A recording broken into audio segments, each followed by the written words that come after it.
अस्सलाम वालेकुम स्टूडेंट्स, आज हम लेक्चर नंबर 21 स्टार्ट कर रहे हैं। लेक्चर नंबर 21 में जो टॉपिक हमने देखना है उसका नाम है स्कैनएफ फंक्शन। इससे पहले हमने प्रिंटएफ फंक्शन देखा था। जो प्रिंटएफ फंक्शन है वो वैल्यूज़ को आउटपुट करने के लिए इस्तेमाल किया जाता है, जबकि स्कैनएफ फंक्शन जो है वो वैल्यूज़ को इनपुट करने के लिए इस्तेमाल किया जाता है। आपने देखा कि जब हमने प्रिंटएफ फंक्शन इस्तेमाल किया तो वैल्यूज़ को कंप्यूटर से लेकर स्क्रीन के ऊपर डिस्प्ले कर दिया गया। इसी तरह से स्कैनएफ फंक्शन वैल्यूज़ यूज़र से लेगा और कंप्यूटर में सेव कर देगा। तो वो आउटपुट फंक्शन था और आज हम जो डिस्कस कर रहे हैं स्कैनएफ फंक्शन, ये इनपुट फंक्शन है। पहले हम ये देख लेते हैं कि इनपुट होता क्या है।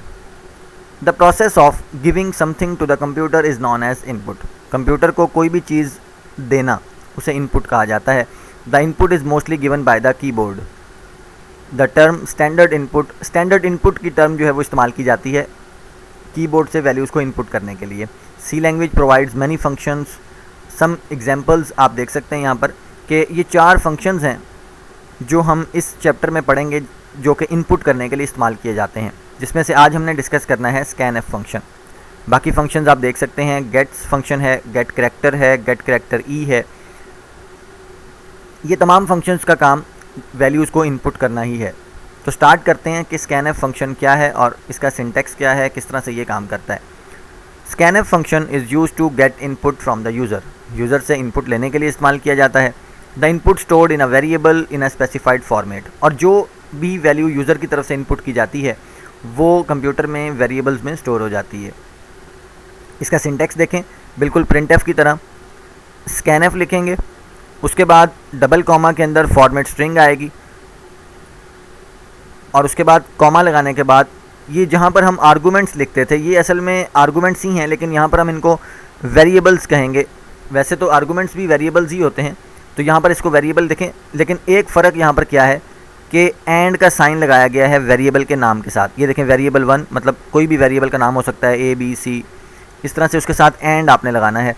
ये एंड ऑपरेटर जो है ये एड्रेस को स्पेसिफाई करता है, मतलब जो भी इनपुट होने वाली वैल्यू होगी वो इस एड्रेस पर सेव हो जाएगी। देखें, ये पूरा एड्रेस है, ये जो एंड है इसका मतलब ये एड्रेस को स्पेसिफाई कर रहा है, तो इस वेरिएबल का जो भी एड्रेस होगा वो वैल्यू वहाँ पर सेव हो जाएगी। इसी तरह से एंड वेरिएबल 2 3, इस तरह से आप जितने भी वेरिएबल्स इस्तेमाल कर रहे हैं आप यहाँ पे लिख सकते हैं। देखें, यहाँ पर 3 वेरिएबल इस्तेमाल किए गए हैं, ये 2 है, मिस्टेकनली 3 लिखा हुआ है, वेरिएबल 1, वेरिएबल 2, वेरिएबल 3। तो इस तरह से आप जितने भी वेरिएबल इस्तेमाल कर सकते हैं, सेम जैसे आपने प्रिंटएफ फंक्शन में आर्गूमेंट्स का इस्तेमाल किया था, लेकिन ख्याल रखना है कि दरमियान में कॉमाज लगाने हैं जितने भी वेरिएबल्स आप इस्तेमाल करेंगे। तो इस तरह से ये इसका सिंटैक्स है। देखें, फॉर्मेट स्ट्रिंग डबल कॉमा में और उसके बाद सिंगल कॉमा लगाने के बाद आप जितने भी वेरिएबल्स लिखना चाहें यहाँ पे लिख सकते हैं। अब हम इसको स्टार्ट करते हैं। एग्जाम्पल्स में आपको ये बात क्लियर हो जाएगी कि किस तरह से। देखें, गेटिंग सिंगल इनपुट, वो कहता है सपोज करें कि आप एक सिंगल इनपुट लेना चाह रहे हैं यूज़र से, एक सिंगल वेरिएबल में वैल्यू लेनी है। तो देखें किस तरह से स्कैनएफ फंक्शन डबल कॉमा के अंदर फॉर्मेट स्पेसिफायर लगाएंगे, क्योंकि फॉर्मेट स्पेसिफायर के बारे में हमने पढ़ा है कि ये वेरिएबल्स के मुताबिक लगाया जाता है। देखें, अगर n जिसके अंदर हमने वैल्यू लेनी है अगर वो इंटीजर है तो हम यहाँ पर %d लगाएंगे फॉर्मेट स्पेसिफायर। तो देखें, डबल कॉमा के अंदर फॉर्मेट स्पेसिफायर आ गया, उसके बाद कॉमा के बाद हमने ये वेरिएबल लिखा है और साथ में एंड का साइन है। n वेरिएबल है और एंड का साइन है। अब इस स्टेटमेंट से क्या होगा, जब ये स्टेटमेंट एग्जीक्यूट होगी तो यूज़र से एक वैल्यू डिमांड की जाएगी। यूज़र जब वो वैल्यू एंटर करेगा तो वो n वेरिएबल में सेव हो जाएगी। इसी तरह से वो कहता है कि आप एक ही स्कैनएफ फंक्शन के अंदर मल्टीपल इनपुट्स भी ले सकते हैं। देखें, आप मल्टीपल इनपुट्स लेना है, फॉर एग्जांपल एक वेरिएबल n है, एक m है, तो आप यहाँ पर 2 वेरिएबल्स भी ले सकते हैं, लेकिन फिर आपको फॉर्मेट स्ट्रिंग के अंदर 2 फॉर्मेट स्पेसिफायर्स इस्तेमाल करने होंगे, एक n के लिए और एक m के लिए। और इसी तरह से वो कहता है कि it is also possible to get different types of inputs in same function. कहता है कि एक सेम फंक्शन के अंदर आप डिफरेंट डाटा टाइप्स की इनपुट्स भी ले सकते हैं। आप देखें कैसे, कि सपोज करें कि n एक इंटीजर वेरिएबल है और avg जो है वो एक फ्लोट वेरिएबल है, तो आप दोनों को एक ही सेम फंक्शन के अंदर इनपुट कर सकते हैं। आप यहाँ पर d लिखेंगे n के लिए और f लिखेंगे एवरेज के लिए। तो फ्लोट, क्योंकि एवरेज जो है वो फ्लोट वेरिएबल है, तो इस तरह से एक ही स्कैनएफ फंक्शन के अंदर मल्टीपल इनपुट्स भी की जा सकती हैं और इसके साथ साथ मल्टीपल इनपुट्स जो हैं वो डिफरेंट डाटा टाइप्स की भी हो सकती हैं। तो ये इसकी एग्जांपल्स हैं कि किस तरह से आपने इनपुट लेनी है।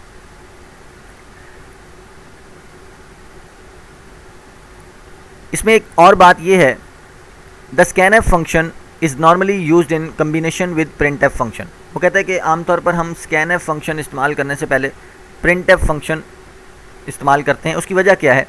The purpose of using printf function before scanf function is to tell the user that computer is waiting for input. देखिए फॉर एग्जांपल वो ये कहता है कि जब स्कैनएफ स्टेटमेंट एग्जीक्यूट होती है तो कंप्यूटर जो है वो यूज़र से वैल्यू डिमांड कर रहा होता है।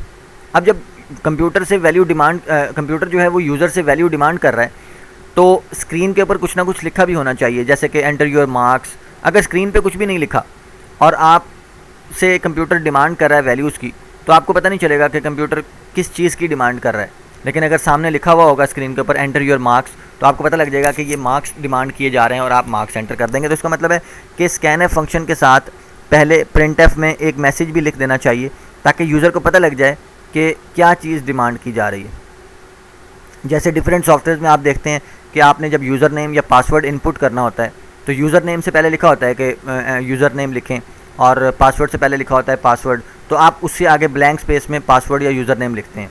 तो अगर वो यूज़र नेम और पासवर्ड का वर्ड वहाँ पे ना लिखा हो तो आपको पता नहीं चलेगा कि आपने ब्लैंक स्पेसेस में क्या लिखना है।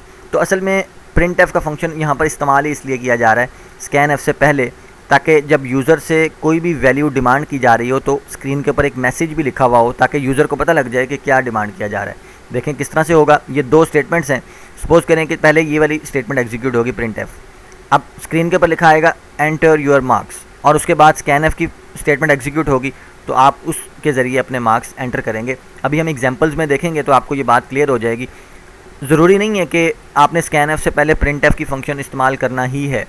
देखिए मकसद सिर्फ इतना है कि यूज़र को बताना कि भाई आपसे कोई चीज़ डिमांड की जा रही है, इसलिए स्कैनएफ से पहले एक मैसेज दे देना चाहिए ताकि स्क्रीन के ऊपर वो मैसेज लिखा हुआ हो और यूज़र को पता लग सके कि मुझसे क्या चीज़ डिमांड की जा रही है। देखें ये एग्जांपल है, write a program that inputs 2 number from the user and display the sum of these numbers. देखें अभी तक हम जो प्रोग्राम्स करते आए हैं ना, उसमें हमने वेरिएबल को वैल्यूज़ खुद दी थी। एज अ प्रोग्रामर हमने यहाँ पे खुद लिखा था कि integer a is equal to 10, मतलब हम a को वैल्यू खुद देते थे, b को वैल्यू खुद देते थे। लेकिन अब हमने वैल्यूज़ खुद नहीं देनी, बल्कि अब वैल्यूज़ कौन देगा? यूज़र देगा। देखें किस तरह से हम एज अ प्रोग्रामर बात कर रहे हैं, एज अ यूज़र बात नहीं कर रहे। तो मैं ये कह रहा हूँ कि एज अ प्रोग्रामर हम वैल्यूज़ खुद नहीं देंगे यूज़र को वेरिएबल्स के अंदर, बल्कि यूज़र से डिमांड करेंगे। तो देखें किस तरह से ये प्रोग्राम है। वो कहता है कि write a program that input 2 number from the user, user से 2 नंबर्स इनपुट करवाएं and display the sum of these numbers, और उन नंबर्स का सम जो है वो डिस्प्ले करें। ये प्रोग्राम आपके सामने है, इसको कंपाइलर में हम एग्जीक्यूट करके देखते हैं। मैं आपको वहीं पे इसको समझाता हूँ कि किस तरह से ये एग्जीक्यूट होगा। देखें ये प्रोग्राम है, इसमें उसने कहा है कि यूज़र से आपने 2 वेरिएबल्स में वैल्यूज़ लेनी है। तो देखें हम पहले 3 वेरिएबल्स डिक्लेयर करेंगे। ये देखें 3 वेरिएबल्स डिक्लेयर किए हैं। क्यों किए हैं? एक वैल्यू a के अंदर आएगी, एक वैल्यू b में आएगी, और इन दोनों को जमा करने से जो रिज़ल्ट होगा वो c में सेव होगा। जैसे कि स्टेटमेंट में कहा गया है कि 2 वैल्यूज़ को आपने यूज़र से इनपुट करवाना है और उन दोनों को जमा करके c में सेव करना है। देखें किस तरह से। अब ये जो आपके सामने ये 2 लाइनें लिखी हुई हैं, सबसे पहले यूज़र के पास एक मैसेज जाएगा print F enter the first value. ये एक मैसेज डिस्प्ले हो जाएगा स्क्रीन के ऊपर, और इस मैसेज के डिस्प्ले होने के बाद फिर स्कैनएफ की स्टेटमेंट अपना काम करेगी। देखें स्कैनएफ, उसके बाद फॉर्मेट स्पेसिफायर लगाया और एंड ए, मतलब एंटर होने वाली वैल्यू ए वेरिएबल में सेव हो जाएगी। लेकिन जब स्कैनएफ फंक्शन एग्जीक्यूट होता है ना, तो प्रोग्राम जो है वो रुक जाता है, स्टिल हो जाता है, और उस वक्त तक स्टिल रहता है जब तक यूज़र अपनी वैल्यू एंटर नहीं करता। देखिए यहाँ पर जैसे ही यूज़र वैल्यू एंटर करेगा उसके बाद इस स्टेटमेंट की बारी आ जाएगी और फिर कहा जाएगा एंटर द सेकंड वैल्यू, और जब स्क्रीन के ऊपर ये मैसेज आएगा उसके बाद ये स्टेटमेंट एग्जीक्यूट होगी और फिर स्कैनएफ के ज़रिए हम वैल्यू एंटर करेंगे। दोनों वैल्यूज़ a और b में सेव हो जाएंगी तरतीब के साथ, और उसके बाद ये स्टेटमेंट एग्जीक्यूट होगी। a और b के अंदर जो भी वैल्यूज़ हैं जो कि यूज़र ने एंटर की हैं, हमें नहीं पता कि यूज़र क्या एंटर करेगा। देखें ऐसे ही है कि जैसे कैलकुलेटर हम इस्तेमाल करते हैं, वो एक सॉफ्टवेयर है। अब कैलकुलेटर को तो नहीं पता होता कि यूज़र ने क्या वैल्यूज़ जो हैं वो एंटर करनी है। आप जो भी वैल्यूज़ कैलकुलेटर को देते हैं वो उनको जमा, मल्टीप्लाई, जो कुछ भी करना हो वो करता है और आपको रिज़ल्ट प्रोवाइड करता है। तो इसी तरह से वैल्यूज़ जो हैं वो पहले हम आज तक जितने भी प्रोग्राम्स करते आए हैं, हम वेरिएबल में वैल्यूज़ खुद देते रहे हैं। लेकिन आप ये देखें कि कैलकुलेटर में क्या वैल्यूज़ पहले से लिखी हुई होती हैं, नहीं, बल्कि हम user as a user values को एंटर करते हैं और फिर कैलकुलेटर हमें उसका रिज़ल्ट प्रोवाइड करता है। तो यहाँ पर भी सेम ऐसे ही किया गया, वैल्यूज़ यूज़र देगा, वैल्यूज़ हमने नहीं देनी, और ए और बी को प्लस किया जाएगा और सी में रिज़ल्ट सेव हो जाएगा। और लास्ट में देखें वही स्टेटमेंट जो हम बार बार प्रिंट एफ में देखते आए हैं, द रिज़ल्ट इज़, ये फॉर्मेट स्पेसिफायर लगाया और सी वेरिएबल को हम यहाँ पे प्रिंट करेंगे तो स्क्रीन के ऊपर लिखा आ जाएगा द रिज़ल्ट इज़, जो भी सी के अंदर सेव होगा वो लिखा हुआ आ जाएगा। इसको हम एग्जीक्यूट करके देखते हैं किस तरह से होगा। देखें,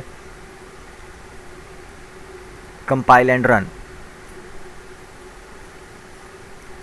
ये देखें, जब ये प्रोग्राम एग्जीक्यूट हुआ आप देख सकते हैं कि सबसे पहले 3 वेरिएबल्स को डिक्लेयर किया गया होगा और उसके बाद ये लाइन की इसकी बारी आई प्रिंट एफ की। देखिए सबसे पहले स्क्रीन पे क्या लिखा हुआ है, एंटर द फर्स्ट वैल्यू। देखें वही मैसेज जो यहाँ पे डिस्प्ले हुआ।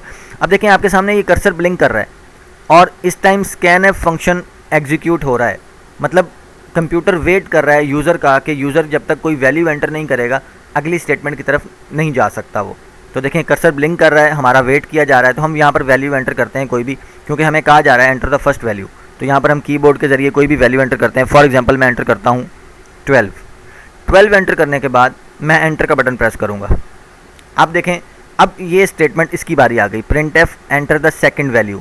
अब ये स्टेटमेंट एग्जीक्यूट हो रही है क्योंकि ये दोनों स्टेटमेंट्स का काम कंप्लीट हो चुका है। अब सेकेंड वैल्यू, अब बारी है स्कैन एफ की, ये वाला स्कैन एफ। अब यहाँ पर मैं सेकंड वैल्यू एंटर करता हूँ क्योंकि मुझसे सेकंड वैल्यू डिमांड की जा रही है। तो यहाँ पर फिर मैं 13 एंटर कर देता हूँ। अब एंटर का बटन प्रेस करेंगे, ये देखें जैसे ही मैंने एंटर का बटन प्रेस किया ए और बी को प्लस किया गया, सी में सेव कर दिया गया। ए में 13 था, 12 था, बी में 13 था, दोनों को प्लस करके 25 सी में आ गया और लास्ट में सी को प्रिंट कर दिया गया। देखें रिज़ल्ट भी आपके सामने आ गया, the result is equal to 25। तो इस तरह से वैल्यूज़ यूज़र से डिमांड की गई और उन दोनों को जमा किया गया। हम इनको एक दफ़ा फिर एग्जीक्यूट करते हैं कोई भी बड़ी वैल्यूज़ देख के। देखें कंपाइल एंड रन दोबारा करते हैं। फॉर एग्जांपल अब देखें फिर वो enter the first value, same जैसे कैलकुलेटर वर्क करता है। आप कैलकुलेटर में स्क्रीन क्लियर कर देते हैं, फिर उसके बाद कोई भी नेक्स्ट कैलकुलेशन आपने करनी है वो आप करते हैं। इस तरह से मैंने भी स्क्रीन को क्लियर करके दोबारा से उसको एग्जीक्यूशन कर रहा हूँ। देखें फॉर एग्जांपल मैं यहाँ पर एंटर करता हूँ 113, मैंने 113 यहाँ पर एंटर किया, उसके बाद फिर 889, ये वैल्यूज़ मैंने एंटर कर दिया। उसके बाद मैं जैसे ही एंटर का बटन दबाऊंगा देखें उसने उन दोनों वैल्यूज़ को प्लस किया और आपके सामने रिजल्ट आ गया, the result is equal to 1002।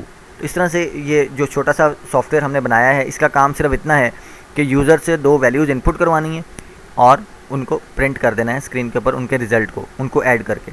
तो इस तरह से ये एक छोटी सी एग्जांपल है। आपकी बुक में डिफरेंट एग्जांपल्स हैं, आज आपके होमवर्क में भी हैं, तो आप उनको सॉल्व करेंगे, उनको समझेंगे। अगर कोई क्वेश्चन हो तो आप उसको फिर पूछ सकते हैं कि क्या प्रॉब्लम है।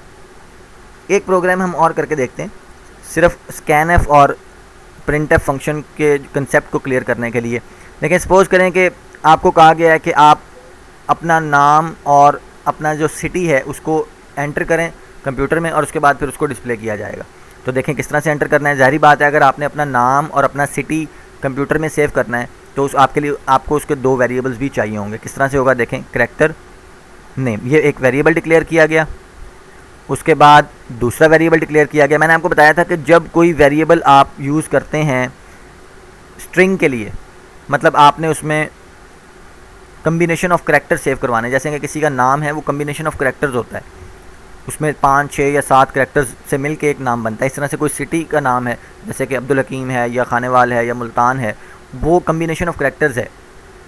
इसलिए क्या करेंगे कि वेरिएबल के नाम के साथ, देखें ये वेरिएबल का नाम है, इस नाम के साथ आगे ब्रैकेट्स में इस तरह से आप कोई भी वैल्यू लिख देंगे। असल में ये 25 जो लिखा है ना, इसका मकसद ये है कि हम इसको इतनी जगह दे रहे हैं, मतलब आप 25 कम्बिनेशन ऑफ करैक्टर्स लिख सकते हैं।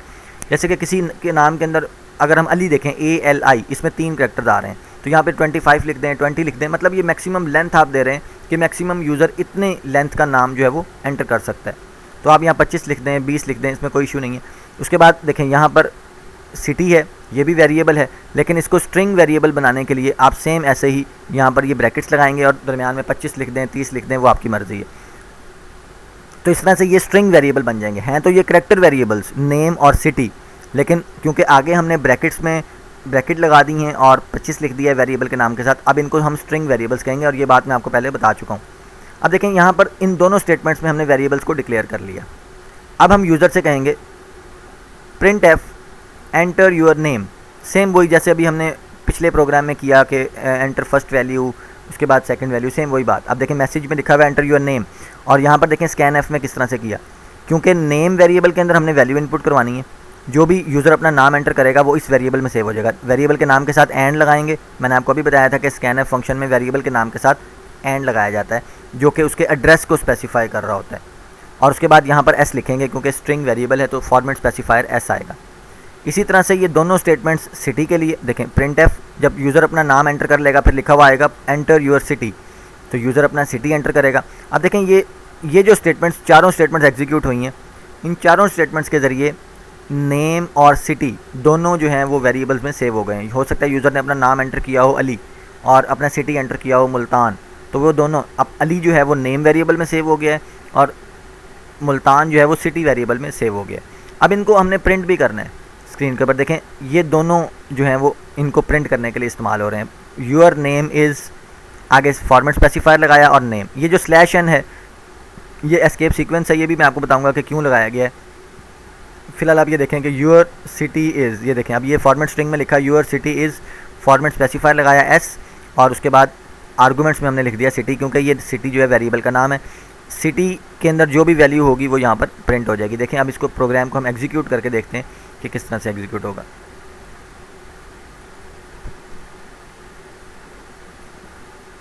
ये देखें सबसे पहले डिमांड किया जा रहा है, देखें फर्स्ट स्टेटमेंट जो है वो है ही ये। देखें दो वेरिएबल्स तो डिक्लेयर हो गए, वो तो स्क्रीन के ऊपर डिस्प्ले होने के लिए नहीं है।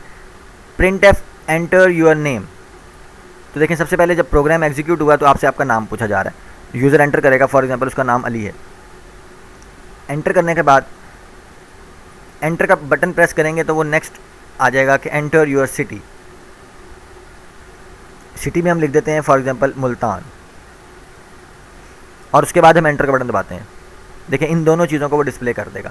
तो देखें your name is Ali, your city is Multan. ये जो पहली दो लाइनें हैं ये स्कैन एफ के ज़रिए यूज़र से वैल्यू ली गई है, और जो वैल्यूज़ वेरिएबल में पड़ी हैं उनको प्रिंट करवाने के लिए आप यहाँ पर प्रिंट एफ की स्टेटमेंट देखें, your name is Ali, your city is Multan.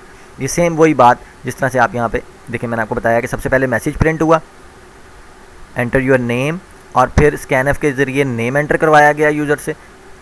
उसके बाद जैसे यूज़र ने नेम एंटर करके एंटर का बटन प्रेस किया तो मैसेज आया एंटर योर सिटी, इसके ज़रिए आपने अपना सिटी जो है एंटर करवाया और वो सिटी वेरिएबल में सेव हो गया, और लास्ट में उन दोनों वेरिएबल्स के अंदर मौजूद पड़ी हुई वैल्यूज़ को आपने प्रिंट करवा लिया। अब ये स्लैश एन का मकसद क्या है, देखें ये स्लैश एन हमने एस्केप सीक्वेंसेस कल के लेक्चर में पढ़े थे, न्यू लाइन के लिए इस्तेमाल होता है स्लैश एन। तो वो ये न्यू लाइन इसलिए किया गया कि जब नाम प्रिंट हो जाएगा तो उसके बाद सिटी जो है वो नेक्स्ट लाइन में प्रिंट होना चाहिए। देखें आप आउटपुट में देख सकते हैं कि your name is Ali first line में और your city is Multan second line में प्रिंट हुआ है। अगर मैं स्लैश एन नहीं लगाता तो देखें सेम लाइन में प्रिंट हो जाएगा।